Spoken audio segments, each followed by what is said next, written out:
da Filadélfia Produções, CDs e DVDs, capas, tudo num lugar só. Você é importante para nós. Digite www.filadelfiaproduções.com.br.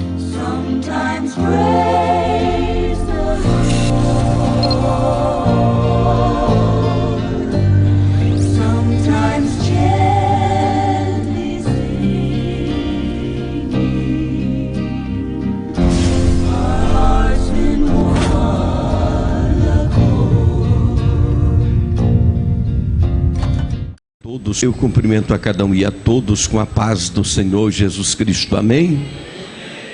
Queridos irmãos, eu gostaria que vocês, neste momento, ficassem de pé só para esticar as pernas um pouco e abrissem as suas Bíblias comigo agora no livro do Apocalipse, capítulo 20,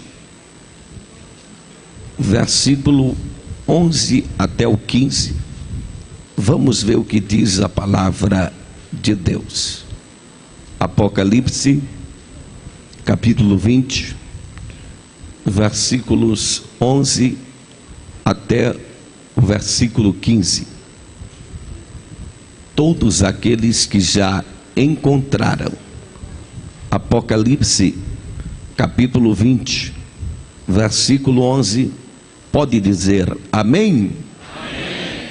Está escrito: vi um grande trono branco, e aquele que nele se assenta, de cuja presença fugiram a terra e o céu, e não se achou lugar para eles. Vi também os mortos, os grandes e os pequenos, postos em pé diante do trono. Então se abriram livros, e ainda outro livro, o livro da vida, foi aberto, e os mortos foram julgados segundo as suas obras, conforme o que se achava escrito nos livros. Deu mar os mortos que nele estavam, a morte e o além entregaram os mortos que neles havia, e foram julgados um por um segundo as suas obras. Então a morte e o inferno foram lançados para dentro do lago de fogo. Esta é a segunda morte, o lago de fogo. E se alguém não foi achado inscrito no livro da vida, esse foi lançado para dentro do lago de fogo. Levante a sua mão direita para os céus, feche os seus olhos. Peça a Deus para falar conosco agora. Soberano Deus e eterno Pai, no nome precioso de Jesus Cristo, nosso Senhor, nós temos lido a tua palavra. Fala conosco de uma forma tremenda e poderosa. Queremos sair daqui, Senhor, esta noite impactados pelo poder do teu Espírito, alimentados pelo poder da tua palavra, conscientizados da nossa responsabilidade cristã neste mundo. Pai querido, fala conosco de uma forma especial, curando os enfermos, libertando os oprimidos, salvando os pecadores, renovando os crentes, batizando com o Espírito Santo e avivando a tua obra neste lugar. Em nome de Jesus Cristo, dê um abraço fraterno na pessoa que está do seu lado e diga para ele: valeu a pena ter vindo aqui esta noite. Diga para o seu irmão: valeu a pena ter vindo aqui esta noite. Pode se sentar, glorificando o nome do Senhor, porque Deus está presente conosco neste lugar. Nós já sentimos a sua glória. Aleluia. Diga para o irmão que está do seu lado: fique ligado, não deixe que nada desvie a sua atenção da palavra, porque Deus vai começar mais uma vez falar contigo agora. Diga assim para o seu irmão: ó, não me atrapalhe ouvir a mensagem esta noite. Diga para ele: não me atrapalhe ouvir a mensagem esta noite, porque Deus tem uma palavra, para o seu coração eternamente. Deus seja glorificado. Viemos aqui esta noite para engrandecer o nome de Jesus Cristo. Não existe outra razão para estarmos aqui. A razão maior é Jesus Cristo, porque Ele é o centro de todas as coisas, é a origem de todas as coisas, é o princípio de todas as coisas. Ele é o descendente da mulher, Ele é o cordeiro pascal, Ele é o sacrifício expiatório, Ele é a rocha ferida de Merimbá, Ele é o profeta poderoso como Moisés, Ele é o general dos exércitos de Deus, Ele é o juiz que julga com justiça, Ele é o grande remidor, Ele é o grande resgatador, Ele é a raiz de Davi, Ele é o rebento de Jessé, Ele é o rei dos reis, Ele é o rei perfeito, Ele é o monarca fiel, Ele é o monarca absoluto, Ele é o grande construtor, Ele é o grande edificador, Ele é o grande restaurador, Ele é o grande redentor, Ele é o grande refúgio, Ele é o grande arquiteto, Ele é o grande pregador, Ele é o amado noivo da igreja, Ele é maravilhoso, conselheiro, Deus forte, Pai da eternidade e príncipe da paz. Ele é a glória viva de Israel, Ele é o bálsamo de Gileade, Ele é o tabernáculo de Davi levantado, Ele é o quarto homem da fornalha de fogo, Ele é o esposo fiel, Ele é o Pentecoste prometido, Ele é o oráculo de Deus, Ele é o pastor perfeito de Israel, Ele é o cidadão de Belém, Ele é a preciosa consolação, Ele é a magnífica proteção, Ele é o avivalista da obra de Deus, Ele é o desejado de todas as nações, Ele é o homem cujo nome é renovo, Ele é o sol da justiça, Ele é o Messias prometido de Israel, Ele é o carpinteiro de Nazaré, Ele é o bom samaritano, Ele é o filho do homem, Ele é o verbo de Deus, Ele é a água da vida, é o pão vivo que desceu do céu, é a videira verdadeira, é caminho, verdade e vida, é a ressurreição e a vida, é o batizador com o Espírito Santo, é o justificador dos culpados pela lei, Ele é o segundo Adão, Ele é a nossa reconciliação, Ele é a liberdade proclamada, Ele é o supremo cabeça da igreja, Ele é a alegria superabundante, Ele é o Salvador glorioso, é o Senhor que arrebatará a sua igreja, é o Senhor que matará o anticristo com o sopro da sua boca, Ele é o único mediador entre Deus e o homem, Ele é o reto juiz que nos coroará, Ele é a graça de Deus, Ele é o grande poder do evangelho, Ele é o pagador das nossas dívidas, Ele é o autor e consumador da nossa fé, Ele é juiz e legislador, Ele é a viva esperança, Ele é a esperança alegre, Ele é a esperança total, é o nosso advogado para com o Pai, Ele é herança espiritual, é o Senhor que virá com seus milhares de anjos, Ele é a fiel testemunha, é o príncipe dos reis da terra, é o primogênito dos mortos, é a raiz de Davi, a resplandecente estrela da manhã, o leão da tribo de Judá, aquele que vai vir montado em um cavalo branco e na sua coxa escrito: Rei dos reis, Rei dos reis, Rei dos reis, Rei dos reis, Rei dos reis, Rei dos reis. Então solte aquele glória a Deus que está preso na sua garganta, solte aquele aleluia que está entalado na sua alma e levante a sua mão e adore Ele por um minuto, porque Ele merece ser glorificado esta noite. Puramahai Serga Mahai Subrianda Mahai Serga Ruyamahai Forgandereva Subria. Cadê os crentes batizados com o Espírito Santo? Cadê os crentes batizados com o Espírito Santo? Já abre a boca e começa a falar línguas de fogo aí agora. Aonde você está? Crente que não é batizado com o Espírito Santo, se prepare. Deus vai marcar a tua história neste congresso. Aleluia, adore Ele por um minuto, porque Ele merece ser glorificado.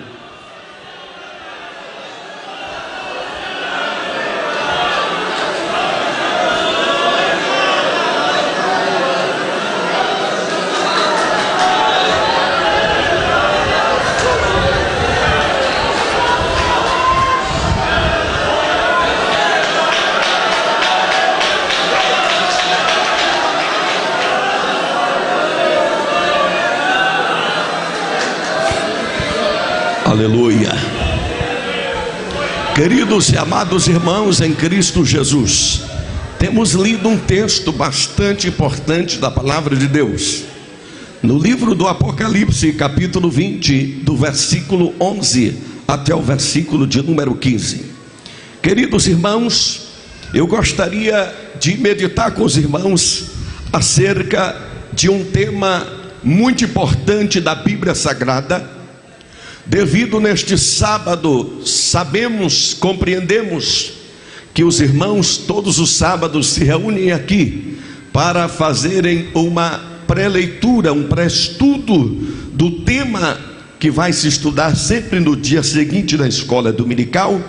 E visto que neste domingo os irmãos estarão estudando sobre o juízo final, e coube a mim esta responsabilidade de trazer-lhes uma mensagem dentro deste assunto, e eu tenho uma plena convicção que vai edificar profundamente a sua vida. Esta mensagem vai edificar a sua vida por diversas razões que eu vou lhes apontar. Primeiro, porque a mensagem do juízo vindouro é tido pela própria Bíblia. O escritor da carta aos Hebreus, capítulo 6, versículos 1 e 2, ele compara com uma doutrina elementar a doutrina do juízo divino. Então, queridos irmãos, é uma doutrina que é até pouco enfatizada, principalmente nesses últimos dias em nossas igrejas. É interessante observar, queridos irmãos, que nós somos influenciados por uma teologia que às vezes até importamos lá de fora. Interessante observar que na época em que o comunismo imperava no mundo, o grande temor das igrejas era os países comunistas. O grande temor dos países capitalistas e ao mesmo tempo cristãos era que o mundo fosse invadido pelo comunismo, de forma que muitos pregavam que a Rússia, por ser praticamente a mãe do comunismo, poderia sem dúvida alguma querer tomar conta do mundo inteiro, poderia invadir as nações e exercer o domínio do comunismo no mundo inteiro. E pregava-se que a Rússia era Gog, que invadiria Israel e etc. E de maneira que a igreja dava muito ênfase à mensagem escatológica. Pregava-se muito sobre a volta de Jesus, sobre o julgamento das nações. Mas depois que o comunismo caiu, queridos irmãos, mudou o tom de mensagem na igreja. Aí não temos mais inimigo. Ora, o comunismo caiu, já não temos mais inimigo. Resultado, começamos a enfatizar a prosperidade. Nós fomos bombardeados pelos teólogos americanos com livros que enfatizam a prosperidade, de maneira que começamos a pregar só sobre prosperidade em nossas igrejas. Ninguém mais prega sobre a volta de Jesus, sobre o juízo final. Ninguém prega uma vida na eternidade, prega uma vida de conquista aqui mesmo neste mundo. Resultado, quando foi agora, queridos irmãos, no final do século passado, começou a surgir no mundo um novo inimigo, os terroristas que estão assustando-os, sem dúvida alguma, logo no começo desse novo milênio. As torres gêmeas, os ataques que os terroristas infringiram nos Estados Unidos, a maior potência do mundo, despertou novamente uma consciência escatológica. Nós já temos agora um novo inimigo. O inimigo é o terrorismo que está tomando conta do mundo. E as igrejas americanas, queridos irmãos, devido aos Estados Unidos ter se tornado um oásis de prosperidade, já não queriam mais servir a Deus. Precisou Deus permitir tudo aquilo para que as igrejas americanas lotassem agora de pessoas servindo a Deus, preocupados agora com a volta de Jesus. Jesus está às portas. Quer dizer, precisa o mundo ser sacudido por algum fato inédito, por algum fato escatológico, para que as pessoas comecem a pensar na volta de Jesus e comecem a pensar na eternidade. De maneira que nós estamos já nesse início do milênio trazendo uma consciência escatológica no mundo inteiro, e agora já voltamos a pregar sobre escatologia. Mas, queridos irmãos, falar sobre o juízo final é uma mensagem, queridos irmãos, que traz um despertamento muito grande para as nossas vidas. É uma mensagem que traz uma reflexão espiritual da forma que nós estamos nos portando diante de Deus. Ora, queridos irmãos, muitos não gostam de ouvir esta mensagem, porque esta mensagem é uma mensagem que chama o crente para a responsabilidade, é uma mensagem que nos incomoda. Aliás, a Bíblia diz, queridos irmãos, em Atos, capítulo 24, no versículo 15, que nas horas em que Paulo estava sendo julgado perante o tribunal de Félix, e quando Félix não estava fazendo nada, juntava com a sua esposa Drusila e convidava Paulo para falar do evangelho. E a Bíblia diz que quando Paulo começou a ensinar para ele sobre a temperança, sobre a justiça e sobre o juízo vindouro, ele ficou arrepiado e assustado e disse: para, Paulo, eu vou te ouvir em outra ocasião, não dá mais para continuar te ouvindo, porque a mensagem do juízo vindouro nos traz uma conscientização e uma responsabilidade, e deve ser mais pregada nas nossas igrejas. Ora, queridos irmãos, quando a Bíblia diz aqui em Apocalipse, no capítulo 20 e no versículo de número 11 diante: e vi um trono branco, um grande trono branco. Apocalipse 20, versículo 11: e vi um grande trono branco, e aquele que nele se assenta, de cuja presença fugiram a terra e o céu, e não se achou lugar para ele. Interessante que é a única vez que a Bíblia fala de um grande trono branco. Ele é branco porque fala da pureza, fala da santidade, da majestade divina, e todos vão comparecer diante deste grande trono. É interessante, queridos irmãos, que as pessoas tentam desviar a verdade divina. Outras pessoas afirmam que Deus é um Deus de amor, que Deus não vai jogar ninguém no inferno. Ora, queridos irmãos, isso é cair no conto do diabo. Deus vai chamar a sua justiça sobre todos os homens.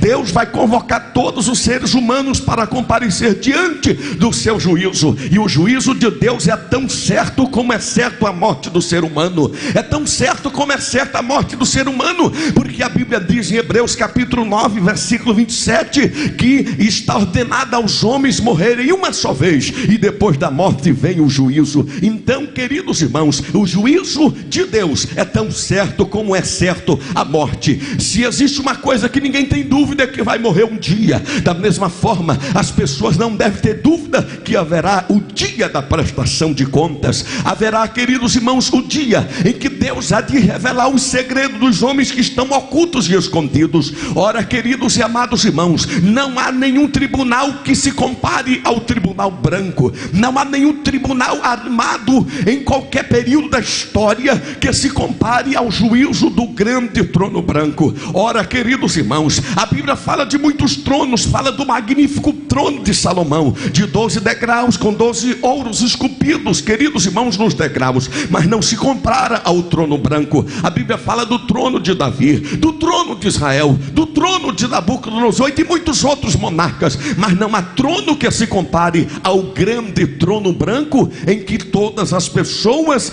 vão comparecer diante do grande trono branco. Ora, queridos irmãos, quando a Bíblia Sagrada fala do juízo final, o juízo é uma realidade que nós não devemos duvidar. O juízo é certo e nós não podemos duvidar. Por que não podemos duvidar? Porque, queridos irmãos, Deus sempre se revelou na Bíblia como um Deus de juízo. E eu quero dizer muito claro para os irmãos que estão aqui esta noite: o Deus da Bíblia é um Deus de juízo, e esse juízo sempre foi demonstrado nas páginas da Bíblia, não só sobre nações pecadoras, não só sobre homens perdidos e caídos, mas esse juízo foi revelado dentro do próprio povo de Deus, dentro da própria igreja. Deus sempre manifestou seus atos de juízo. Ora, queridos irmãos, além dos juízos que Deus manifestou em toda a Bíblia, existe basicamente 7 juízos que podemos considerar como juízos universais.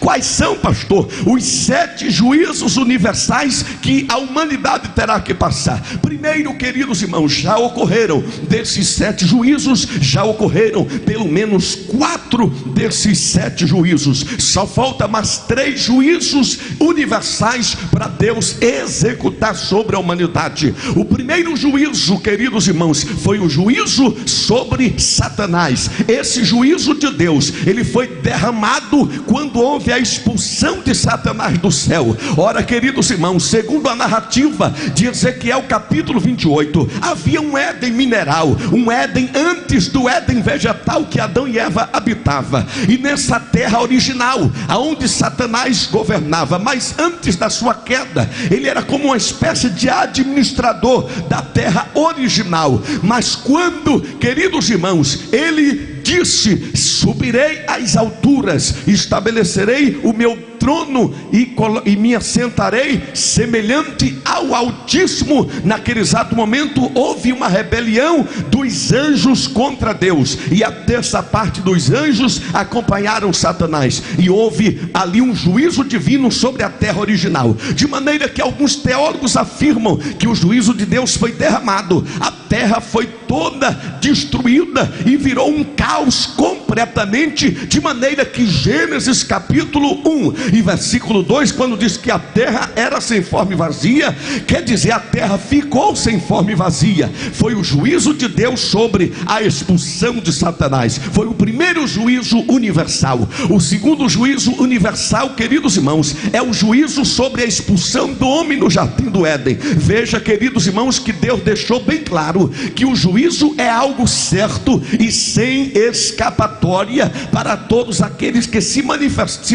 continuarem se mantendo impenitentes para com o evangelho de Cristo. A Bíblia diz que quando Deus colocou o homem, o casal, no jardim do Éden, Deus escolheu o lugar mais lindo do mundo e ali colocou Adão e Eva. Mas quando eles pecaram, veio o juízo de Deus. Deus expulsou o casal do jardim do Éden. E como foi aplicado o juízo? Deus colocou os querubins com espada flamejante, guardando o caminho da árvore da vida, e o homem foi proibido de comer da árvore da vida, e o juízo foi imediato. Por quê? Porque se o homem comesse daquela árvore, ele poderia viver eternamente, mas Deus disse: no dia que comer da árvore do conhecimento do bem e do mal, certamente morrerá. Então veio o juízo sobre o homem quando foi expulso do jardim do Éden. O terceiro juízo universal de Deus, queridos irmãos, foi o juízo sobre o dilúvio. Quando a Bíblia fala em Gênesis, no capítulo 6, que Deus, olhando para a humanidade, viu que todo o gênero humano havia se corrompido, a violência estava imperando na terra, assassinatos e mais assassinatos, de maneira, queridos irmãos, que Deus observou que a terra teria que passar por uma disciplina, teria que passar pela vara do seu juízo. E Deus, graças à sua misericórdia, que sempre também se manifestou nos períodos de juízo, Deus encontrou Noé, um homem que andava em retidão com Deus, e Deus salvou Noé e a sua família, mas enviou o dilúvio sobre a terra, e 40 dias e 40 noites a terra foi inundada. Houve o dilúvio universal. Todo ser vivente, exceto os que entraram na arca, foram punidos pelo juízo de Deus, de maneira que Jesus disse: assim como foi nos dias de Noé, assim será a vinda do Filho do Homem. O dilúvio, queridos irmãos, é um alerta para a humanidade, que um dia foi destruída com água, mas a Bíblia diz, e Pedro declara, que a terra, queridos irmãos, que pereceu pela água, ela está guardada e entesourada para o dia do juízo, quando será destruída com fogo e os ímpios serão todos destruídos.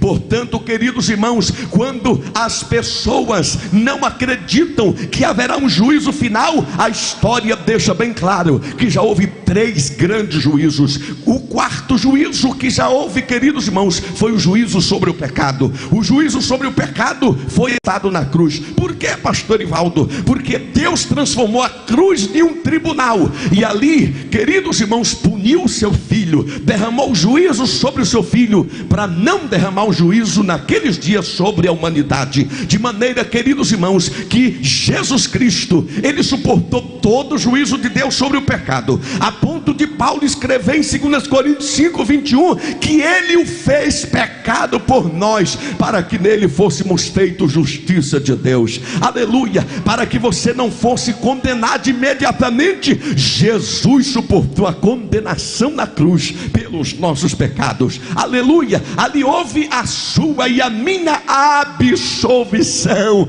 Aleluia! Porque Jesus absolveu eu e você. Aleluia! Como isso ficou bem evidenciado quando apresentaram o condenado, queridos irmãos, o condenado Barrabás. Ora, ali já está o exemplo claro. Barrabás representava a humanidade sentenciada, mas Cristo foi crucificado e morto para que Barrabás condenado fosse absolvido. Ali eu e você, nós todos fomos absolvidos.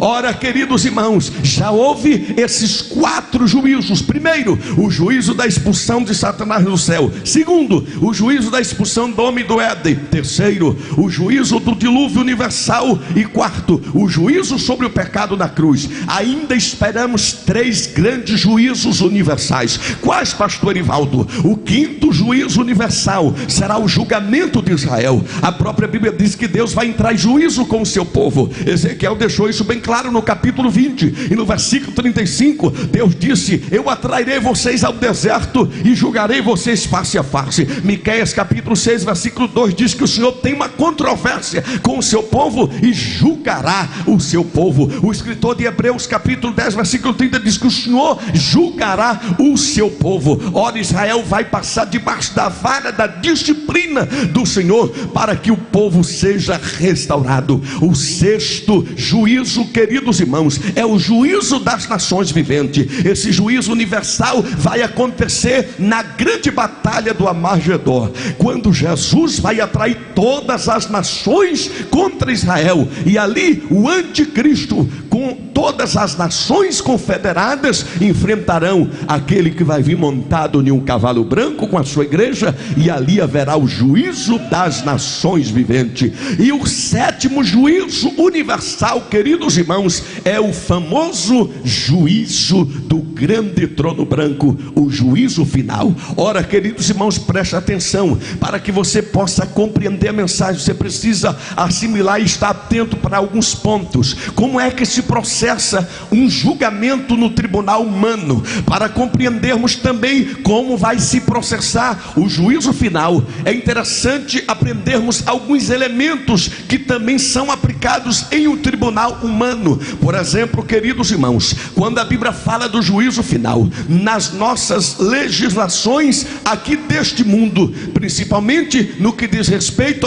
às legislações jurídicas, existem vários tipos de juízo. Creio que aqui tem até advogado, tem um doutor aqui, o nosso querido Everardo, e ele conhece muito bem. Existem vários tipos de juízo, e as partes envolvidas em um julgamento é de acordo com o tipo e a natureza do juízo. Por exemplo, existe, queridos irmãos, o juízo de primeira instância, o juízo de segunda instância, o juízo de terceira instância. Existe o juízo contencioso, quando está fundamentado numa contestação para poder decidir alguma relação jurídica. Existe o juízo criminal, que julga as coisas de natureza criminal. Existe o juízo civil, que julga as coisas de natureza civil. Existe o juízo eleitoral, onde se julga as questões de quebra do código eleitoral. Existe ainda o juízo especial, onde pessoas, por causa de sua função pública, têm fórum privilegiado. Existe o juízo de falência,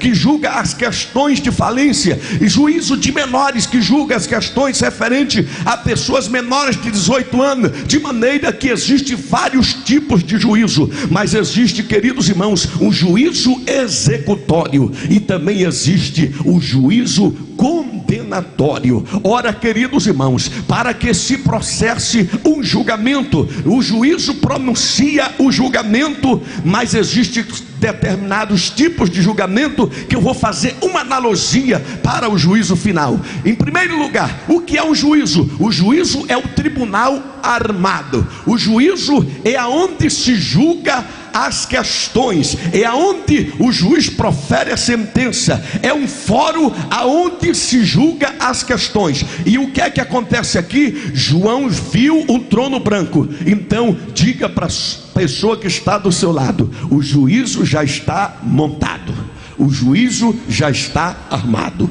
E vi um grande trono branco, o juízo já está armado. Falta começar o julgamento, mas para começar o julgamento, queridos irmãos, que é a declaração da sentença, quando vai começar esse julgamento? Para que se comece o julgamento, queridos irmãos, é preciso estar presente as partes que comporão aquele julgamento. Ora, o número de pessoas é de acordo com o tipo de juízo, mas existe vários tipos de julgamento. Existe, por exemplo, o julgamento antecipado da lide. É uma espécie de julgamento que o juiz decide e dá a sentença antes mesmo de pôr fim ao processo, sem julgar nem o mérito. Existe o julgamento de acordo com o estado do processo. Ora, de acordo com o processo, o juiz pode tomar as seguintes decisões: ou já dá a sentença, ou extingue o processo, ou sanar o processo e dá o prosseguimento. Existe um outro tipo de julgamento, o julgamento absolutório. O julgamento absolutório é quando isenta o réu. Mas existe um outro tipo de julgamento, é o julgamento de única instância. É quando ali mesmo naquele tribunal se dá o início e o fim do processo. Mas existe ainda o julgamento final. Que julgamento final é esse? É quando vem a decisão definitiva, não cabe mais recurso nem apelação e forma coisa julgada. Então, que tipo de julgamento vai se processar no juízo do grande trono branco? É um julgamento condenatório, executório, definitivo e final. Por quê, pastor Ivaldo? No juízo do grande trono branco não caberá mais recurso. Por que não caberá mais recurso?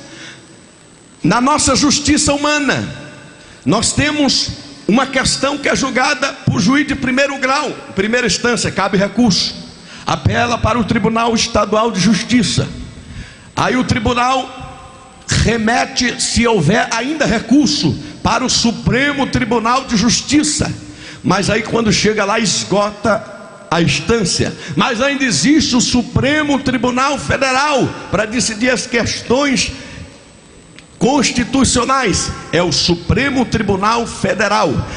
Ali esgota todos os recursos. Sabe como é que vai ser o juízo final? O Supremo Tribunal Universal. O Supremo Tribunal do Universo. Ali não caberá mais recurso. Hoje ainda cabe recurso. Por quê, pastor Ivaldo? Porque todo pecador, segundo a Bíblia, já foi processado. O processo se deu em Romanos 3:23, quando diz que todos pecaram e destituídos estão da glória de Deus. Todos foram processados. Mas hoje nós temos um advogado.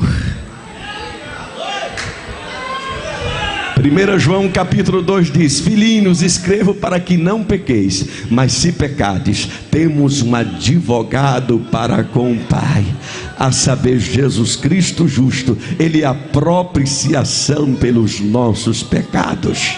Jesus Cristo é o advogado dos pecadores. Aleluia, glória a Deus. Jesus Cristo comprou a minha causa, comprou a sua. E agora, sabe o que é que aconteceu? Ele conseguiu, aleluia, absorver eu e você. Por quê? Porque o Pai justificou-nos por meio de Cristo.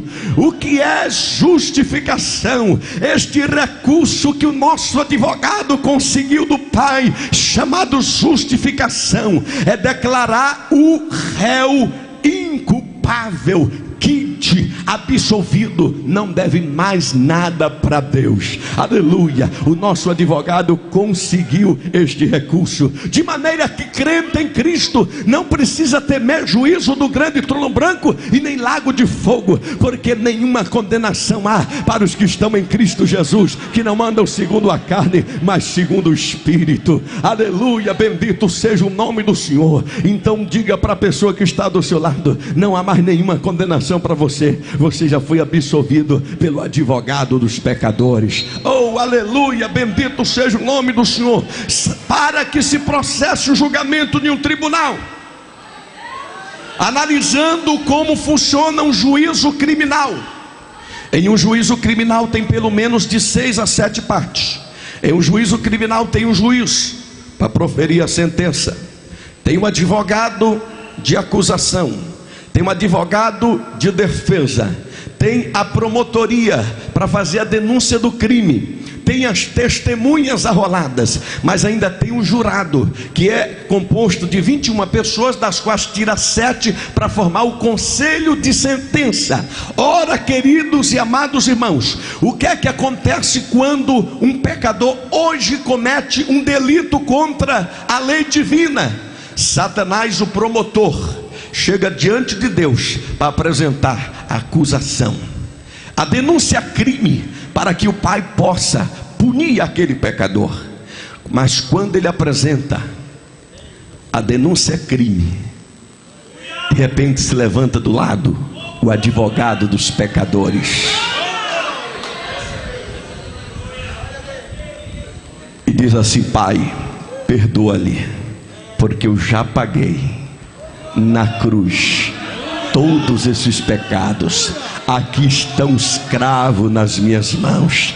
Aleluia. Satanás sai de lá furioso, porque o advogado dos pecadores, aleluia, mais uma vez consegue o recurso e absolve e justifica o pecador. Mas porém, queridos irmãos, no juízo do trono branco não haverá mais recurso. Por quê, pastor Ivaldo? Porque o juiz que estará sentado no grande trono branco é exatamente aquele que hoje é advogado. Naquele dia ele será o juiz. Por que que o juiz é Jesus Cristo? Alguns afirmam pela majestade do trono e pelo fato do céu e da terra fugir, porque a Bíblia diz que não se achou lugar para eles. Sabe por que isso? É porque Deus vai puxar a cortina e o pecador não vai poder fugir do trono branco. Quando abriu o sexto selo, foi visto o trono e Deus assentado e o cordeiro irado. A Bíblia diz que os homens fugiam para esconder nas cavernas. No sexto selo ainda tinha caverna para se esconder. Mas quando o juízo do grande trono branco estiver armado, não haverá caverna para se esconder.